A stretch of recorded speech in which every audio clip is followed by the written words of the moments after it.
Hello everyone, examiners के इस video में आपका स्वागत है। बिहार सचिवालय सहायक परीक्षा 2025 के प्रीवियस ईयर क्वेश्चन सीरीज में आज हम लोग 23 फरवरी 2015 के पूछे गए क्वेश्चंस को डिस्कस करेंगे। तो वीडियो स्टार्ट करने से पहले एक बार लाइक, शेयर एंड सब्सक्राइब जरूर करें। आज हम लोग पढ़ेंगे वीडियो नंबर 4। आज का पहला क्वेश्चन है, जब बैरोमीटर का पारा अचानक गिर जाए तो यह किस बात का द्योतक है? गर्म मौसम, सर्द मौसम, आंधी या झंझावात की संभावना या शुष्क मौसम। तो वायुमंडलीय दाब को मापने के लिए, जैसा कि हम लोग जानते हैं, वायुमंडलीय दाब को मापने के लिए किसका प्रयोग करते हैं? तो बैरोमीटर का प्रयोग करते हैं। बैरोमीटर वायुमंडलीय दाब का मापक है। जब बैरोमीटर का पारा अचानक नीचे गिर जाए, अचानक नीचे आ जाए, तो यह तूफान के संभावना का संकेत देता है, आंधी या तूफान के मौसम का संकेत देता है। जब यह धीरे धीरे नीचे आए तो यह वर्षा का संकेत देता है। यह संभावना व्यक्त की जाती है कि वर्षा होगी। और यदि यही पारा ऊपर की ओर चढ़ने लग जाए, ऊपर की ओर चढ़ने लग जाए, तो साफ मौसम का संकेत देता है। क्लियर है? तो इस क्वेश्चन का राइट आंसर क्या होगा? आंधी या झंझावात की संभावना, जब बैरोमीटर का पारा अचानक नीचे गिर जाए। अगला सवाल, निम्नलिखित में से कौन सा बायोस्फीयर रिजर्व यूनेस्को की सूची में संरक्षित नहीं है? मतलब किसे यूनेस्को के लिस्ट में नहीं रखा गया है। ऑप्शन है मन्नार की खाड़ी, नीलगिरी, सुंदरवन और काजीरंगा।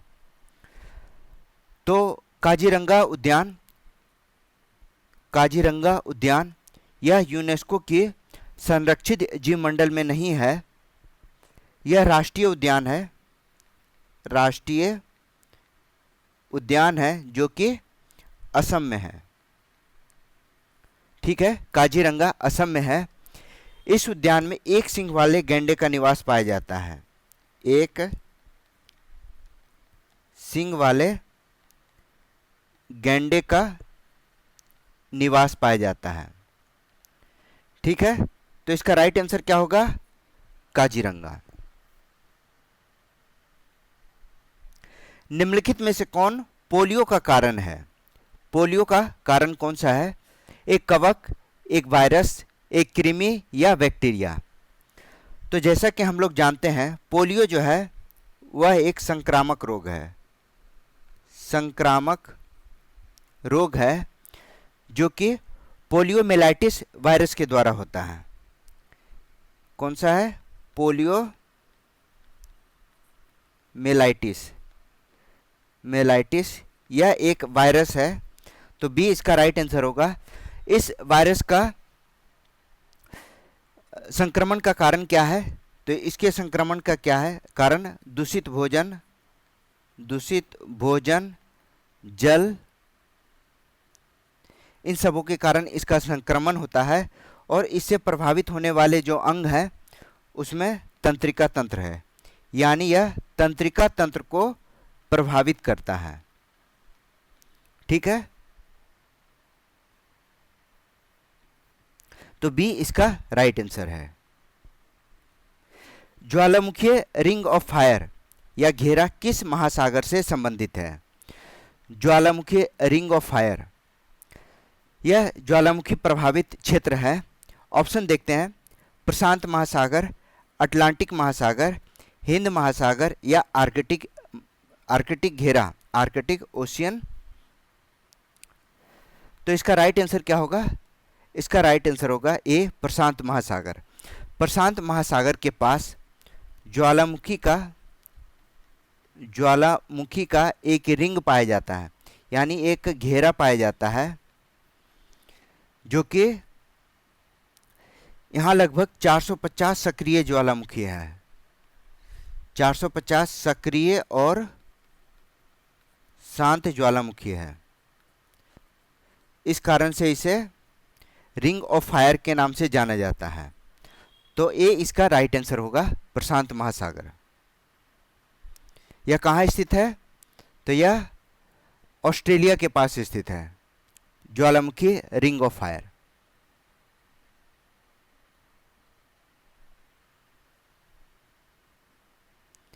अगला क्वेश्चन है, एलिसा जांच किस रोग की पहचान करती है? ELISA test, cancer, TB, polio virus या एड्स? तो एलिसा परीक्षण एड्स के लिए किया जाता है, डी। एड्स का परीक्षण, यह रोग एड्स जो है HIV human immuno deficiency virus के कारण होता है। ह्यूमन इम्यूनो डेफिशिएंसी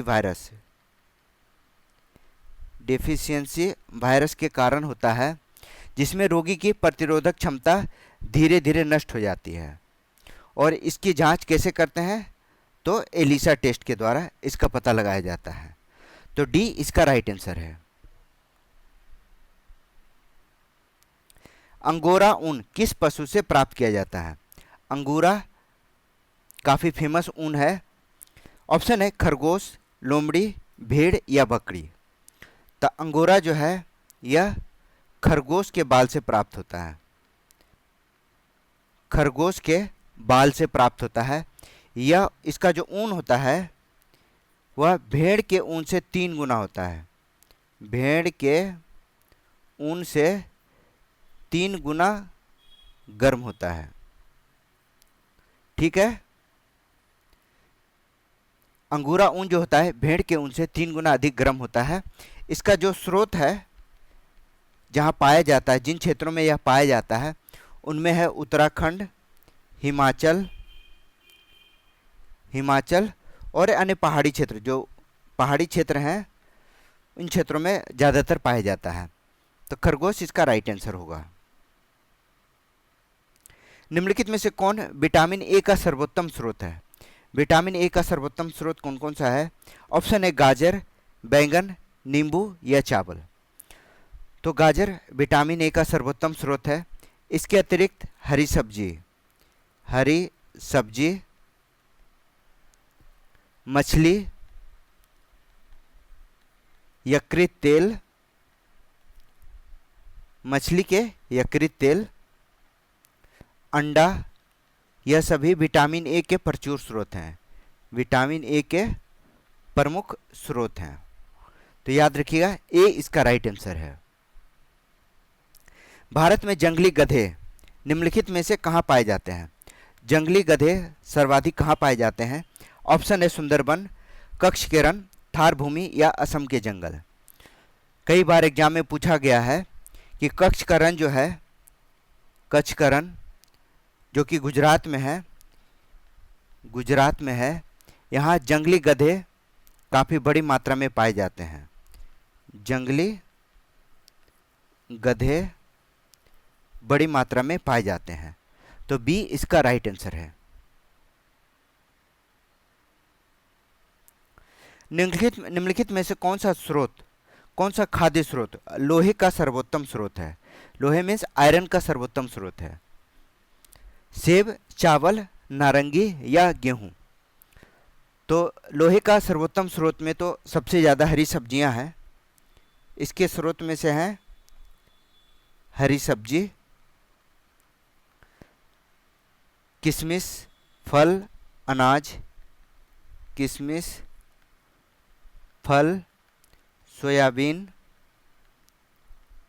मांस, यह सभी आयरन के प्रमुख स्रोत में से हैं।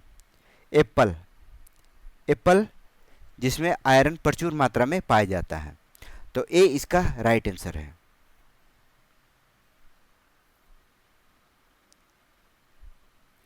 एक लोहे की गेंद पारद या मरकरी Hg से भरी बाल्टी में गिराई जाती है तो क्या होता है? ऑप्शन ए, यह बाल्टी के पेंदी में बैठ जाएगी, या पारे या पारद की सतह पर तैरेगी, या घुल जाएगी, या इनमें से कोई नहीं। तो जब लोहे की गेंद को पारे या मरकरी से भरी बाल्टी में गिराई जाती है तो यह पारा या पारद के सतह पर तैरती हुई नजर आएगी, क्योंकि गेंद का जो श्यान बल है, जिसे विस्कोसिटी कहते हैं, क्योंकि गेंद का श्यान बल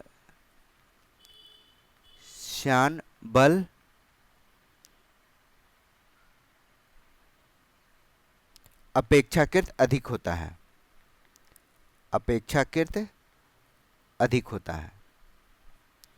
ठीक है। तो बी इसका राइट आंसर होगा। It will float on the surface of mercury. 20 hertz से 20,000 हर्ट्ज बारंबारता की ध्वनि निम्नलिखित में से क्या है? अल्ट्रासाउंड, इंफ्रासोनिक, हाइपरसोनिक, श्रव्य या ऑडिबल ध्वनि। तो 20 हर्ट्ज से लेकर 20,000 हर्ट्ज के ध्वनि को श्रव्य या ऑडिबल ध्वनि के नाम से जानते हैं। यानी 20 हर्ट्ज से 20,000 की ध्वनि को सुना जा सकता है। ध्वनि तरंग कई बार पूछा गया है। ध्वनि तरंग जो होती है वह अनुदैर्घ्य तरंग होती है, अनुदैर्घ्य तरंग होती है, ठीक है। तो इसका राइट आंसर होगा D.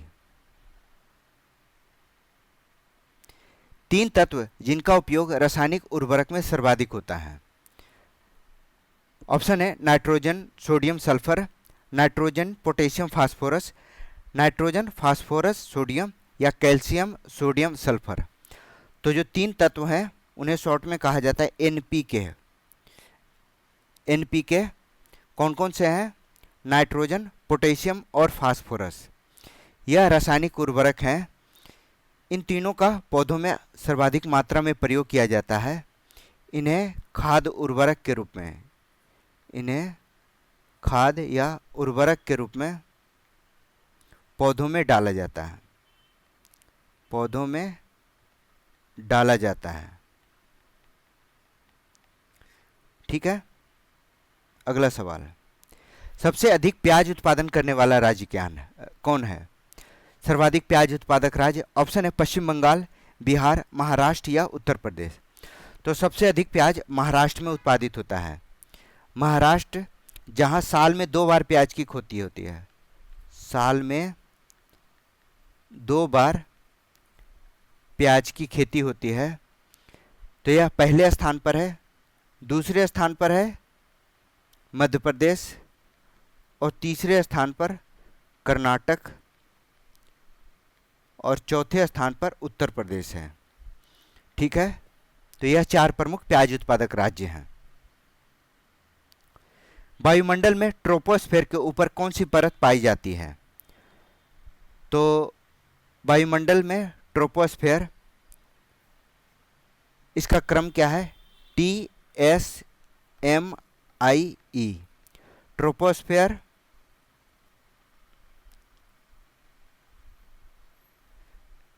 Stratosphere, mesosphere, ionosphere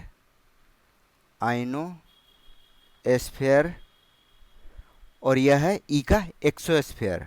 exosphere means बाह्य वायुमंडल। तो क्वेश्चन का राइट आंसर क्या होगा? ट्रोपोस्फेयर के ऊपर स्ट्रेटोस्फेयर पाई जाती है। ए इसका राइट आंसर होगा, ठीक है। स्ट्रेटोस्फेयर जो है इसी में ओजोन गैस पाई जाती है। ओजोन गैस जो कि वायुमंडल में अल्ट्रावायलेट किरणों को प्रवेश से रोकती है, ठीक है। तो ए इसका राइट आंसर है। कैल्शियम की आवश्यकता निम्नलिखित में से किस निमित्त है? मतलब कैल्शियम का क्यों आवश्यकता पड़ती है? ऑप्शन है मांसपेशी के कार्य में, खून जमने में, हड्डियों के विकास में या उपर्युक्त में सभी में। तो जो कैल्शियम है वो हमारे मांसपेशियों के कार्य करने के लिए काफ़ी ज़रूरी है। इसके साथ साथ खून जमने, हड्डियों के विकास में हड्डी के विकास में भी यह सहायक होता है। कैल्शियम एक रासायनिक तत्व है। लगभग 99% कैल्शियम हड्डी और दांतों में पाया जाता है। हड्डी और दांत में पाया जाता है। तो इसका राइट आंसर क्या होगा? इसका राइट आंसर होगा डी, उपर्युक्त सभी। ठीक है, उपर्युक्त सभी इसका राइट आंसर होगा। निम्नलिखित में से कौन सा विटामिन जल में घुलनशील है? Which of the following vitamin is water soluble? Vitamin A, vitamin D, vitamin E और विटामिन सी। तो जल में घुलनशील विटामिन है विटामिन बी और विटामिन सी। ठीक है, वसा में घुलनशील विटामिन है ए, डी, ई और के। कई बार क्वेश्चन पूछा जा चुका है। यहाँ पूछा गया जल में घुलनशील, तो सी इसका राइट आंसर होगा, vitamin C. D right answer है, विटामिन सी इसका आंसर होगा। बिहार पंचायती राज अधिनियम 2006 में ग्राम सभा की 2 बैठकों के बीच अधिकतम कितनी अवधि निर्धारित की गई है? बिहार सचिवालय सहायक में पंचायती राज से काफ़ी अच्छे क्वेश्चन पूछे गए हैं, तो इसका भी ध्यान रखिएगा। जिन्होंने अभी तक वीडियो को लाइक नहीं किया, प्लीज़ वीडियो को लाइक कीजिए, सब्सक्राइब कीजिए।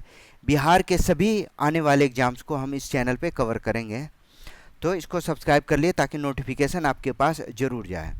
तो बिहार पंचायती राज अधिनियम 2006 में ग्राम सभा की 2 बैठकों के बीच अधिकतम कितनी अवधि निर्धारित है? तो इसके लिए ग्राम सभा के बैठक में हर 3 महीने में एक बार होना आवश्यक है। हर 3 महीने में एक बार होना आवश्यक है। ग्राम सभा का जो बैठक होगा, ग्राम सभा का बैठक, यह कौन आयोजित करेगा? बैठक आयोजक कौन होगा? तो यह मुखिया आयोजित करेगा। ठीक है, धारा 3 के अंतर्गत, धारा 3 के अंतर्गत ग्राम सभा के बैठक मुखिया आयोजित करेगा। अगला सवाल, कॉलम एक्स और वाई का मिलान करना है। ठीक है, कृष्णा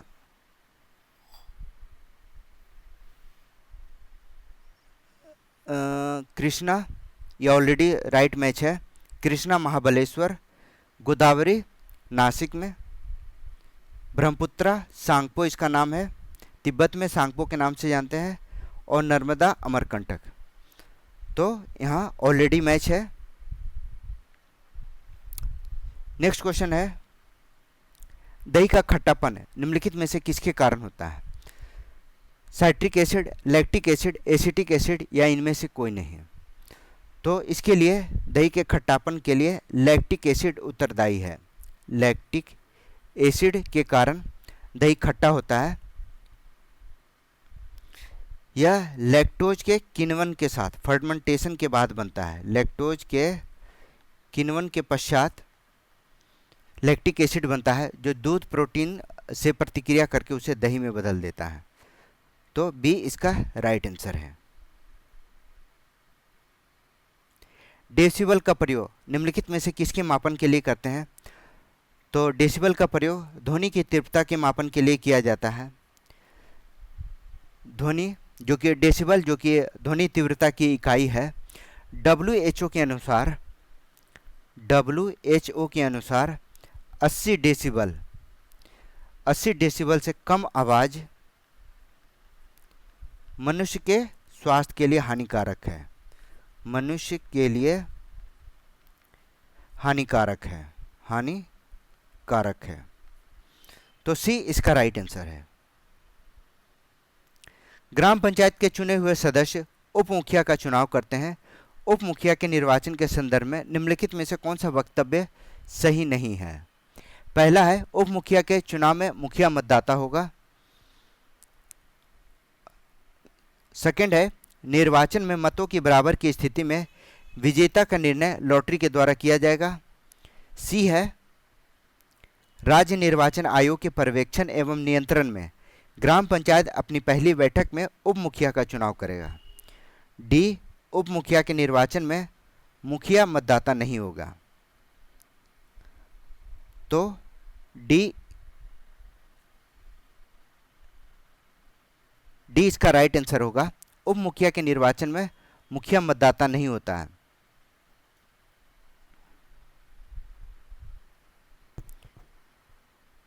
ठीक है,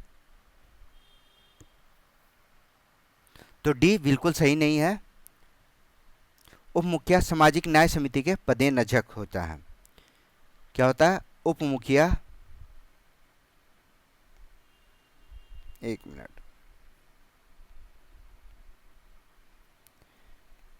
उप मुखिया सामाजिक न्याय समिति का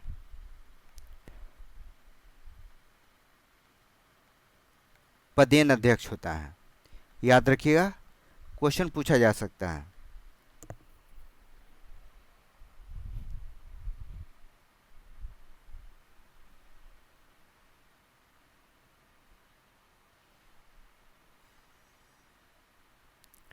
मुखिया स्वहस्ताक्षरित आवेदन देकर अपने पद से परित्याग कर सकता है। बिहार पंचायती राज अधिनियम 2006 के अंतर्गत उसे अपना आवेदन किसे प्रेषित करना होगा? तो यह त्यागपत्र से संबंधित क्वेश्चन है। तो पंचायती राज अधिनियम 2006 के अनुसार मुखिया अपना स्वहस्ताक्षरित आवेदन यानी अपना रेजिग्नेशन जिला पंचायती राज पदाधिकारी को सौंपकर जिला पंचायती राज पदाधिकारी को अपना त्यागपत्र दे सकता है। तो डी इसका राइट आंसर होगा।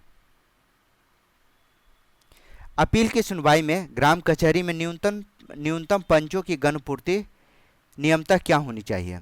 जो कोरम कहते हैं संवैधानिक भाषा में, अपील की सुनवाई में ग्राम कचहरी में न्यूनतम पंचों की संख्या 7 होती है। ठीक है, 7 होती है न्यूनतम पंच की संख्या। ठीक है, ग्राम सभा एक या अधिक संख्या में निगरानी समिति का गठन कर सकती है। इस समिति का गठन किनसे किया जाता है? ऑप्शन है वार्ड सदस्यों से, मुखिया, उप मुखिया तथा वार्ड सदस्य, कोई व्यक्ति जो ग्राम पंचायत का पद धारक हो, या ऐसे व्यक्तियों जो ग्राम पंचायत के सदस्य न हों। तो इसका राइट आंसर होगा डी। याद रखिएगा, यह पंचायती राज से संबंधित जो अधिनियम है वह है 2006 का। बिहार पंचायती राज अधिनियम 2006 के अनुसार ग्राम सभा एक या अधिक निगरानी समिति का निर्माण कर सकती है और केवल उन्हीं व्यक्ति को निगरानी समिति का सदस्य बनाया जाएगा जो ग्राम पंचायत के सदस्य ना हों। ठीक है, तो डी इसका राइट आंसर होगा। 74वें संविधान संशोधन का संबंध निम्नलिखित में से किस संस्था से है? 74वां संविधान संशोधन, ठीक है, तो यह 1992 में हुआ था, 1992 में हुआ था, जिसका संबंध नगर संस्थाओं या नगर पालिका या नगर संस्था से संबंधित है। यह भाग 9A जोड़ा गया, जिसमें नगर संस्था, नगर पालिका, नगर परिषद और नगर पंचायत के अधिकारों को एकरूपता प्रदान की गई। ठीक है, तो बी इसका राइट आंसर है। हाल ही में आंध्र प्रदेश से अलग कर एक नए राज्य तेलंगाना का गठन हुआ। इसमें भारतीय संविधान की किस सूची में परिवर्तन होता है? तो सबसे बड़ी बात कि आंध्र प्रदेश का विभाजन हुआ और तेलंगाना का गठन कब हुआ, यह महत्वपूर्ण क्वेश्चन है। तो यह 2 जून 2014 को तेलंगाना का गठन किया गया। और इसकी राजधानी कहाँ है? तो इसकी राजधानी हैदराबाद है। तेलंगाना की राजधानी हैदराबाद है। इसकी राजभाषा तेलुगु और उर्दू है। तेलुगु और उर्दू है। तो इसके लिए हमारे संविधान के अनुसूची 1 में परिवर्तन करना पड़ता है। तो ए इसका राइट आंसर होगा। ठीक है, 2 जून 2014 याद रखिएगा। भारतीय संविधान का कौन सा प्रावधान दल विरोध, दल बदल, निरोध से संबंध रखता है? तो दल विदल का प्रावधान जो कि हमारे संविधान के 10वीं अनुसूची में है, 10वीं अनुसूची में यह 52वें संविधान संशोधन, 52वें संविधान संशोधन कब हुआ था? 1985 1985 में, जिसके द्वारा दल विदल पर रोक किया गया। ठीक है, तो बी इसका राइट आंसर है। भारतीय संविधान के अनुच्छेद 198 में धन विधेयक पारित करने की विधि प्रावधानित है। यदि विधान परिषद धन विधेयक को रोक लेता है तो इसे वापस करने से मना कर देता है, रोक देता है तथा इसे वापस करने से मना कर देता है, तो कितने दिनों बाद इस विधेयक को दोनों सदनों से पारित माना जाएगा? तो भारत के संविधान के अनुच्छेद 198 में, अनुच्छेद 198 में धन विधेयक से जुड़े प्रावधान है। विधानसभा में अगर धन विधेयक पारित कर दिया गया तो धन विधेयक विधान परिषद में 14 दिनों बाद इसे पारित माना जाता है। 14 दिनों तक अगर विधान परिषद इसे पारित कर देती है तो ठीक है, नहीं तो इसे स्वतः दोनों सदनों में पारित माना जाएगा। तो यह राज्यों से संबंधित कानून है। बी इसका राइट आंसर है। हालांकि लोकसभा राज्यसभा में भी यही सेम फीचर है कि 14 दिन के अंदर अगर राज्यसभा इसे पारित कर दे तो ठीक है, नहीं तो इसे स्वतः पारित समझा जाता है। निम्नलिखित में से किस राज्य में विधानमंडल का ऊपरी सदन या विधान परिषद नहीं है? तो इसमें हमेशा मतलब चेंजिंग होता रहता है। महाराष्ट्र, उत्तर प्रदेश, पश्चिम बंगाल और बिहार में से पश्चिम बंगाल राज्य में विधान परिषद नहीं है। ठीक है, 6 राज्य हैं जहाँ की विधान परिषद हैं। कौन कौन है? तो यह है आंध्र प्रदेश, बिहार, कर्नाटका, महाराष्ट्र। ठीक है, महाराष्ट्र के बाद हो गया तेलंगाना और हो गया उत्तर प्रदेश, यूपी। तो यह 6 राज्य हैं जहाँ की विधान परिषद है। पश्चिम बंगाल में विधान परिषद का गठन नहीं किया गया है। बिहार में लोकसभा की 40 सीटें हैं तथा राज्यसभा की कितनी सीटें बिहार में हैं? तो लोकसभा की 40 सीटें हैं और राज्यसभा की कुल 16 सीटें हैं। बिहार विधानसभा की कितनी सीटें हैं? तो विधानसभा की कुल 243 सीटें हैं। ठीक है, तो डी इसका राइट आंसर होगा। 2011 की जनगणना में बिहार की अनुमानित आबादी कितनी है? तो बिहार की अनुमानित आबादी लगभग 10 करोड़ है। सी इसका राइट आंसर है। जनसंख्या की दृष्टि से प्रत्येक जिले की जो आबादी है वह 27 लाख से अधिक माना गया है। प्रत्येक जिले की आबादी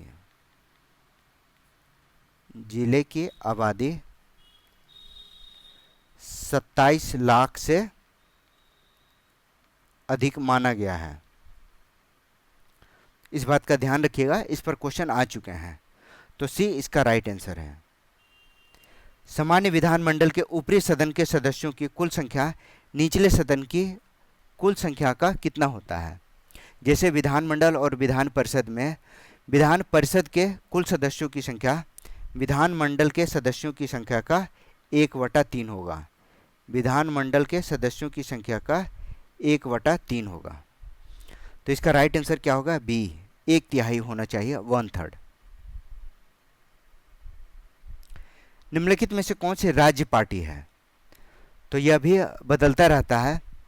2023 के नवीनतम सूचना के आधार पर 6 राष्ट्रीय पार्टियां, 6 नेशनल पार्टी, 55 स्टेट पार्टी और लगभग 2600 मान्यता प्राप्त पार्टियां हैं, मान्यता प्राप्त पार्टी है। तो इस सूची में कम्युनिस्ट पार्टी ऑफ इंडिया 2023 के डाटा के अनुसार इसे राष्ट्रीय पार्टी का दर्जा छीन चुका है। तो सी इसका राइट आंसर होगा।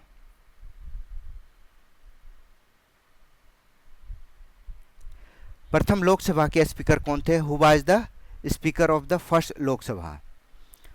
तो पहले लोकसभा स्पीकर जीवी मावलंकर थे। पहले लोकसभा के स्पीकर जीवी मावलंकर थे, यानी लोकसभा अध्यक्ष। और उपाध्यक्ष कौन थे? अनंत सैनम। अनंत सैनम यह उपाध्यक्ष थे। ठीक है। लोकसभा अपनी पहली बैठक के यथाशीघ्र अपने 2 सदस्यों को अध्यक्ष और उपाध्यक्ष के रूप में चुन लेता है। यह आर्टिकल 93 के अंतर्गत है। अध्यक्ष और उपाध्यक्ष आर्टिकल 93 के अंतर्गत चुने जाते हैं। कब चुने जाते हैं?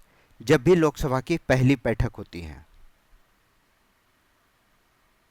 ब्लड कैंसर को आमतौर पर इस नाम से जाना जाता है। तो ब्लड कैंसर, इसे सीधे तौर पर ल्यूकेमिया को ब्लड कैंसर का महत्वपूर्ण कारण माना जाता है। यह हमारे वाइट ब्लड सेल्स के रूप में शामिल है। ब्लड सेल्स के रूप में शामिल है। आमतौर पर ल्यूकेमिया को ल्यूकेमिया के मतलब संक्रमण के कारण जो प्रतिरोधक क्षमता होती है वह नष्ट हो जाती है, जिससे ब्लड कैंसर हो जाता है। तो यह वाइट ब्लड सेल्स जो है यह हमारे शरीर के प्रतिरोधक क्षमता के लिए आवश्यक है। तो बी इसका राइट आंसर है। मंगलयान 5 नवंबर 2013 को श्रीहरिकोटा से प्रक्षेपित किया गया था। श्रीहरिकोटा किस राज्य में है? तो मंगलयान, जैसा कि क्वेश्चन में ही लिखा गया है, 2013 को प्रक्षेपित किया गया था। श्रीहरिकोटा आंध्र प्रदेश में है। तो 24 सितंबर 2014 को मंगल की कक्षा में पहुंचने वाला भारत एक पहला एशियाई देश है और प्रथम प्रयास में पहुंचने वाला यह दुनिया का पहला देश बन गया। तो याद रखिएगा, यह कक्षा में 24 सितंबर 2014 को पहुंचा था। उस देश को इंगित करें जहां से ब्रह्मपुत्र नदी नहीं गुजरती है। तो ब्रह्मपुत्र नदी कहाँ से नहीं गुजरती है? म्यांमार, चीन, बांग्लादेश और भारत। तो ब्रह्मपुत्र नदी म्यांमार से नहीं गुजरती है। ठीक है। यह नदी तिब्बत, बांग्लादेश, भारत से होकर बहती है। इसका उद्गम कहाँ होता है? तो यह तिब्बत के दक्षिण में मानसरोवर के चेमायुंग डुंगा नामक हिमनद से होता है। ठीक है। तो ए इसका राइट आंसर है। अगला सवाल है, साइना नेहवाल किस खेल से जुड़ी हैं? सबको पता है, साइना नेहवाल बैडमिंटन की मशहूर खिलाड़ी हैं। ठीक है। इसके लिए इन्हें राजीव गांधी खेल रत्न भी मिला है। कई सर्वोच्च पुरस्कार भी वह जीत चुकी हैं। कीनन स्टेडियम किस शहर में अवस्थित है? तो यह जमशेदपुर, झारखंड में स्थित है कीनन स्टेडियम, जहां क्रिकेट और फुटबॉल दोनों का आयोजन किया जाता है। इसका रखरखाव जो है वह टाटा स्टील कंपनी करती है। टाटा स्टील कंपनी इसका रखरखाव करती है। बिहार राज्य में कुल कितने जिले हैं? तो 2015 के डेटा के अनुसार, क्वेश्चन में दिखा गया है 1/1/2015 के अनुसार अभी भी 38 जिले हैं बिहार में। 38 जिले और 9 प्रमंडल बिहार में हैं। ठीक है। बिहार जो है हमारे देश के पूर्वी भाग में स्थित है। तो सी इसका राइट आंसर होगा। मैकमोहन रेखा भारत और चीन की सीमा तय करती है। तो डुरंड रेखा किन 2 देशों की सीमा तय करती है? तो डुरंड मैकमोहन रेखा क्वेश्चन में ही लिखा हुआ है कि यह भारत और चीन के बीच है। वहीं डुरंड रेखा भारत और अफगानिस्तान की रेखा तय करती है। सी भारत और अफगानिस्तान के बीच है। और भारत और पाकिस्तान के बीच रेड क्लिफ रेखा, रेड क्लिफ रेखा।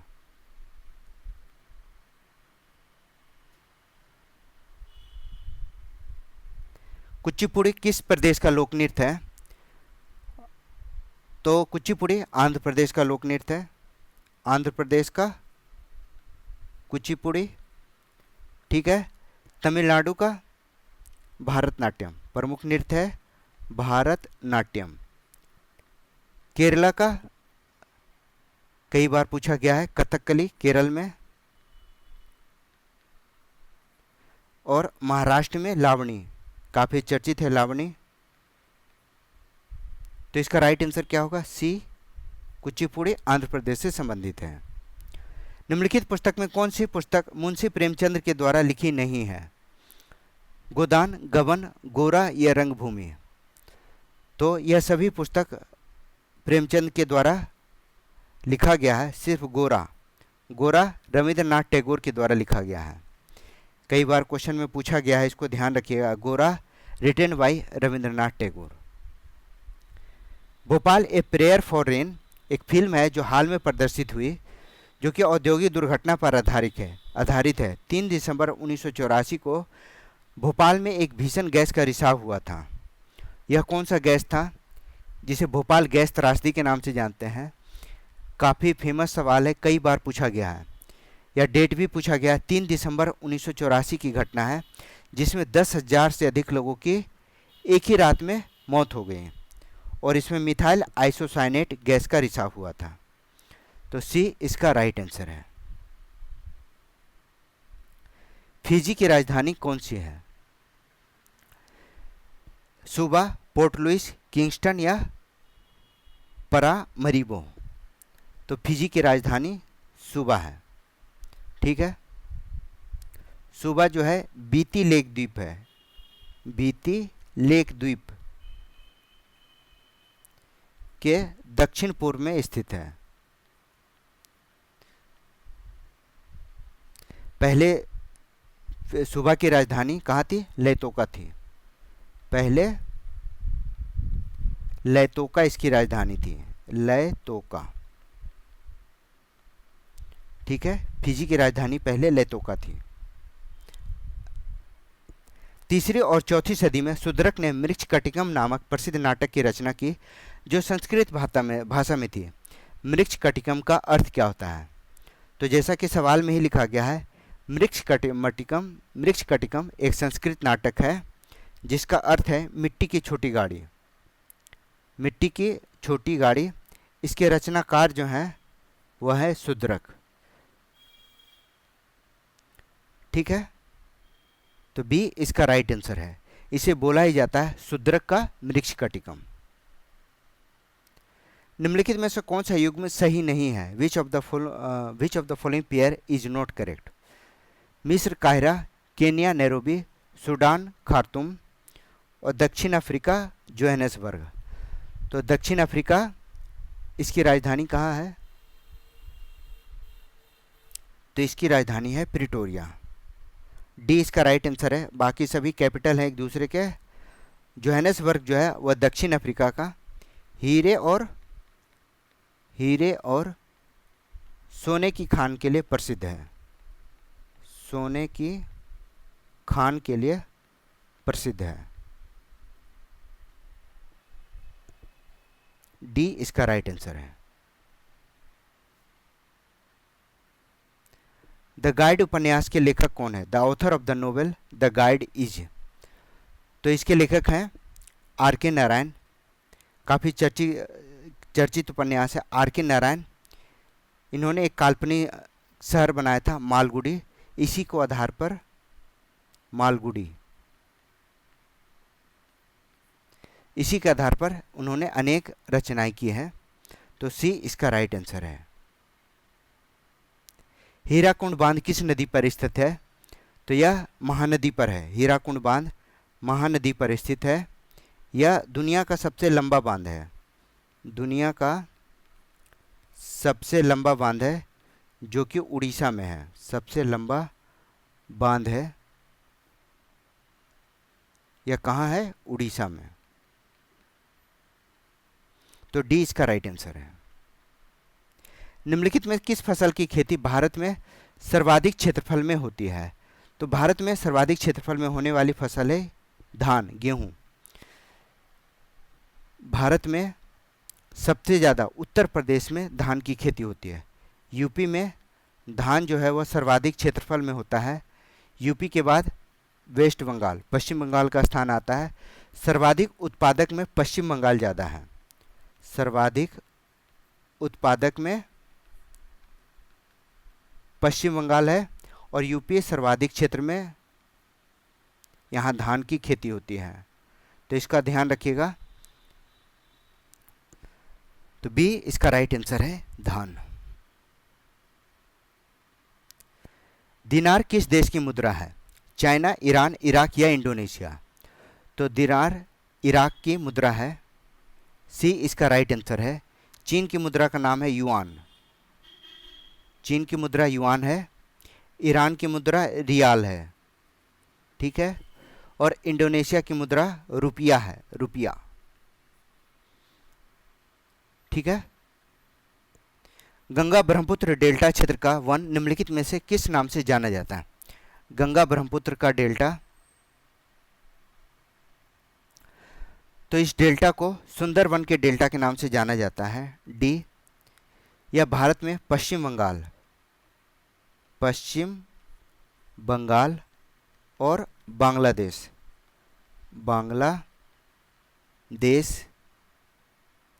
के बीच स्थित है।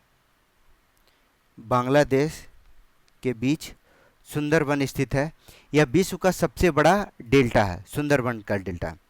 यहाँ प्रसिद्ध टाइगर पाया जाता है जिसे कहते हैं बंगाल टाइगर, बंगाल टाइगर, ठीक है। तो डी इसका राइट आंसर है। कालिदास सम्मान पुरस्कार प्रारंभ किया था किसके द्वारा? पंजाब सरकार, उत्तर प्रदेश, मध्य प्रदेश सरकार या छत्तीसगढ़ के द्वारा? तो कालिदास सम्मान यह मध्य प्रदेश सरकार के द्वारा 1980 में पहली बार दिया गया था। यह किस क्षेत्र में दिया जाता है? तो कालिदास सम्मान शास्त्रीय संगीत में, शास्त्रीय संगीत, नृत्य और रंगमंच के रूप में क्षेत्र में दिया जाता है। नृत्य और रंगमंच के क्षेत्र में दिया जाता है। तो सी इसका राइट आंसर है। पंचतंत्र के रचनाकार कौन है? Who is the author of Panchatantra? आसान से सवाल है। पंचतंत्र के रचनाकार है पंडित विष्णु शर्मा। बी इसका राइट आंसर है, विष्णु शर्मा। पंचतंत्र जिसमें कि 5 तंत्र या विभाग हैं, जिसमें नैतिकतापूर्ण शासन की विधि दी गई है, ठीक है। पंचतंत्र का अरबी अनुवाद हुआ था, काफ़ी बार पूछा गया है। इसका अरबी अनुवाद नाम काफ़ी कलीला अल दिमना इसका नाम रखा गया है। कलीला उल दिमन्ना पंचतंत्र का अरबी अनुवाद का नाम है, ठीक है, कलीला उल दमन्ना। और इसका फारसी में जो अनुवाद हुआ, फारसी में वह है अनवर ए सुहेली, अनवर ए सुहेली। अरबी का ही फिर से लिख दे रहे हैं। अरबी में इसका नाम क्या है? कलीला उल दिमन्ना, ठीक है। तो बी इसका राइट आंसर है। बर्मा ब्रिटिश भारत से कब अलग हुआ? तो बर्मा को ब्रिटिश भारत से 1935 में अलग गया। किसके द्वारा? भारत शासन अधिनियम 1935 के द्वारा। भारत शासन अधिनियम 1935 के द्वारा बर्मा को भारत से अलग किया गया। तो सी इसका राइट आंसर है। मालगुडी डेज के रचनाकार कौन है? अभी अभी पढ़ाया। मालगुडी डेज के रचनाकार कौन है? आर के नारायण। आर के नारायण, इन्होंने इस संग्रह की कहानियों की रचना की और एक काल्पनिक शहर के रूप में मालगुडी को आधार बनाया था। काल्पनिक शहर के रूप में इसे आधार बनाकर कई रचनाएं की थी। तो बी इसका राइट आंसर है। निम्नलिखित में से कौन सी महारत्न कंपनी नहीं है? अब यह चेंज हो चुका है तो इसका कोई रेलेवेंस नहीं है। भारत का अनुमानित रक्षा खर्च क्या है? तो अनुमानित रक्षा खर्च, हालांकि यह भी चेंज हो गया है, लेकिन 2022 के डेटा के अनुसार यह हमारे जीडीपी का, सकल घरेलू उत्पाद का लगभग 2.5% था। ठीक है, 2.5%। तो ए इसका राइट आंसर है। किस वर्ष सिक्किम को भारतीय संघ का 22वां राज्य बनाया गया? सिक्किम 22वां राज्य बना 16 मई 1975 को। 1975 को 36वें संविधान संशोधन के द्वारा 36वें संविधान संशोधन के द्वारा सिक्किम को पूर्ण राज्य का दर्जा मिला 1975 को। आज़ादी के बाद भारत और नेपाल के बीच प्रथम शांति और मित्रता संधि किस वर्ष काठमांडू में हस्ताक्षरित की गई? तो भारत और नेपाल के बीच प्रथम शांति और मित्रता 31 जुलाई 1950 को हस्ताक्षर किया गया। 31 जुलाई 1950। ठीक है, यह एक अंतर्राष्ट्रीय संधि है। अंतर्राष्ट्रीय संधि है। तो डी इसका राइट आंसर है। भारतीय राष्ट्रीय कांग्रेस की प्रथम महिला अध्यक्ष कौन थी? सरोजिनी नायडू, एनी बेसेंट, इंदिरा गांधी या अरुणा आसफ अली? तो पहली महिला अध्यक्ष एनी बेसेंट थी। Annie Besant 1917 first women president of INC, प्रथम भारतीय महिला अगर कहा जाए तब सरोजिनी नायडू 1925 में बनी थी। यह कौन से अधिवेशन में बनी? तो यह कानपुर अधिवेशन में बनी थी। कौन है पहली भारतीय महिला? भारतीय महिला। और एनी बेसेंट बनी थी कोलकाता में। यह भी पूछा जाता है तो इसका ध्यान रखिएगा। बी इसका राइट आंसर है।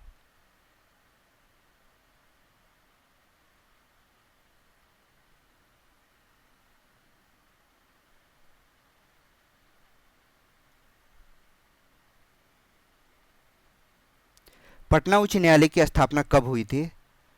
आसान सा सवाल है। पटना उच्च न्यायालय, इसकी स्थापना 1916 में हुई थी। इंडिया एक्ट 1915 के तहत 1916 में 3 फरवरी 1916 को पटना हाईकोर्ट की स्थापना हुई थी। सर्वेंट ऑफ इंडिया सोसाइटी की स्थापना किसने की थी? गोपाल कृष्ण गोखले, बाल गंगाधर तिलक, एनी बेसेंट या दादा भाई नेहरू जी? तो सर्वेंट ऑफ इंडिया सोसाइटी 1905 में गोपाल कृष्ण गोखले ने पुणे में इसकी स्थापना की थी, जिसका उद्देश्य क्या था? नौजवान को सार्वजनिक जीवन के लिए प्रशिक्षित करना। सार्वजनिक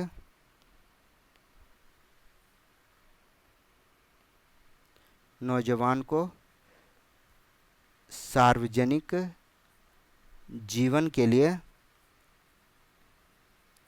प्रशिक्षित करना। तो इसका राइट आंसर होगा गोपाल कृष्ण गोखले। तो यह आपने 23 फरवरी 2015 के बिहार सीजल के सेकंड सीजल परीक्षा का डिटेल एक्सप्लेनेशन को देखा। अगर वीडियो अच्छा लगा तो वीडियो को लाइक जरूर कीजिए, दोस्तों के साथ शेयर कीजिए और सब्सक्राइब करना ना भूलें। मेरा नाम है Rahul Sinha. Thank you for watching.